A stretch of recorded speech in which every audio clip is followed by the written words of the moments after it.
नमस्कार, आप देख रहे हैं न्यूज फॉर नेशन और मैं हूं आपके साथ शिप्रा झा। आज का दिन बिहार में सियासत के तौर पर काफी ज्यादा अहम रहा, वो इसलिए क्योंकि जहां एक तरफ जेडीयू की तरफ से आज चुनाव का बिगुल फूंका गया, सीएम नीतीश कुमार विपक्ष पर हमलावर दिखे, तो वहीं दूसरी तरफ विपक्ष ने भी सरकार को घेरने की पूरी रणनीति बनाई थी और कई सारी प्रतिक्रियाएं विपक्ष की तरफ से सामने आई हैं, जिसमें महागठबंधन के सहयोगी दलों में से एक रालोसपा के तरफ से भी प्रतिक्रिया दी गई है। रालोसपा के प्रवक्ता अभिषेक झा ने सीएम नीतीश कुमार की वर्चुअल रैली पर तंज कसा। उन्होंने कहा कि जो टारगेट सेट किया गया था कि 25 लाख लोगों तक पहुंचा जाएगा, तो उन्होंने आंकड़ा बताते हुए कहा कि जिस भी सोशल मीडिया के प्लेटफॉर्म पर रैली को टेलीकास्ट किया गया, रैली को दिखाया गया, वहां पर 10,000 से भी अधिक लोग सीएम नीतीश कुमार को सुन नहीं रहे थे। और इसके साथ ही उन्होंने सीएम नीतीश कुमार को 1 मार्च को जेडीयू की हुई रैली की भी याद दिलाई। सुनिए अभिषेक झा क्या कुछ कह रहे हैं। आज जेडीयू की तरफ से एक वर्चुअल रैली आयोजित की गई थी, जिसे संबोधित कर रहे थे जेडीयू के राष्ट्रीय अध्यक्ष और बिहार के माननीय मुख्यमंत्री नीतीश कुमार जी। जेडीयू की तरफ से मार्च के महीने में भी एक रैली गांधी मैदान में आयोजित हुई थी और उस एक्चुअल रैली में कितने लोग नीतीश कुमार जी को सुन रहे थे यह किसी से छिपा हुआ नहीं है। खैर, इस वर्चुअल रैली में भी उनके विभिन्न प्लेटफॉर्म्स पर, ट्विटर, फेसबुक, उनकी वेबसाइट, उन सब पर अगर जोड़ भी दिया जाए तो भले ही इन लोगों ने दावा किया था कि लाखों लोग नीतीश कुमार जी को सुनेंगे, लेकिन सब कुछ आप जोड़ दें, आपके सामने है 10,000 से भी कम लोग नीतीश कुमार जी को सुन रहे थे।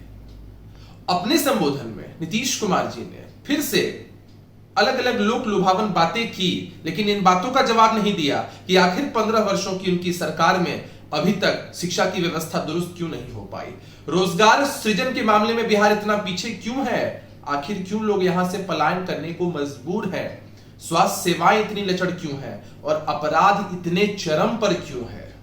आपको बता दें कि आज जेडीयू की तरफ से एक बड़ी वर्चुअल रैली आयोजित की गई थी। इस रैली में जेडीयू के तमाम बड़े नेताओं के साथ, बिहार सरकार के मंत्रियों के साथ साथ सीएम नीतीश कुमार ने भी लोगों को संबोधित किया। इस रैली का मकसद ये था कि ज्यादा से ज्यादा लोगों तक पहुंचा जा सके, खासकर युवाओं को ये जानकारी दी जा सके। वैसे युवा जो इस बार बिहार विधानसभा चुनाव में पहली बार वोट करने जाएंगे, तो उन्हें जानकारी हो कि आखिर बिहार में कितनी तरक्की हुई है। तो वहीं दूसरी तरफ विपक्ष की तरफ से भी लगातार आरोप लगाए जा रहे थे। राजद की तरफ से कई सारे अटैक जेडीयू पर किए गए। सबसे पहले तेजस्वी यादव ने बैक टू बैक कई सारे ट्वीट किए और सीएम नीतीश कुमार पर हमला बोला, कई सारे सवाल सीएम नीतीश कुमार के सामने दागे। इन सब के अलावा राजद के प्रवक्ता तो जदयू कार्यालय के बाहर पहुंच गए। जदयू कार्यालय के बाहर भी राजद के प्रवक्ताओं ने प्रदर्शन किया। प्रदर्शन इस बात की कि हम बेरोजगार हैं, हमें रोजगार दीजिए, सिर्फ बड़ी बड़ी बातें करने से नहीं होगा। मतलब साफ है कि राजद की तरफ से या फिर यूं कहे पूरे विपक्ष की तरफ से ये रणनीति थी कि सीएम नीतीश कुमार की जो रैली हो रही है, इस रैली का दूसरा पहलू दिखाने की कोशिश विपक्ष की तरफ से की जा रही थी, कि वैसे सवाल उठाए जाने की कोशिश की जा रही थी जो बिहार में अभी फिलहाल लोगों के मन में हो रहे हैं।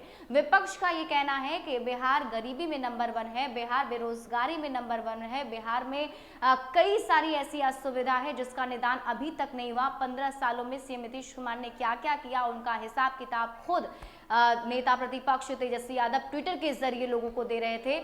यानी कि दो चीजें एक साथ चलती हुई आज दिखाई दे रही थी, जहां एक तरफ वर्चुअल रैली हो रही थी, वहीं दूसरी तरफ विपक्ष सरकार को साधने में जुटी हुई थी। हालांकि अब ये सब कुछ जनता पर ही डिपेंड करता है और जनता पर निर्भर करता है कि बिहार विधानसभा चुनाव में जनता आखिर किसकी बात सुनती है। लेकिन आज के दिन आरोप प्रत्यारोप खूब चले। ज्यादा अपडेट के लिए आप जुड़े रहिए न्यूज फॉर नेशन के साथ। नमस्कार।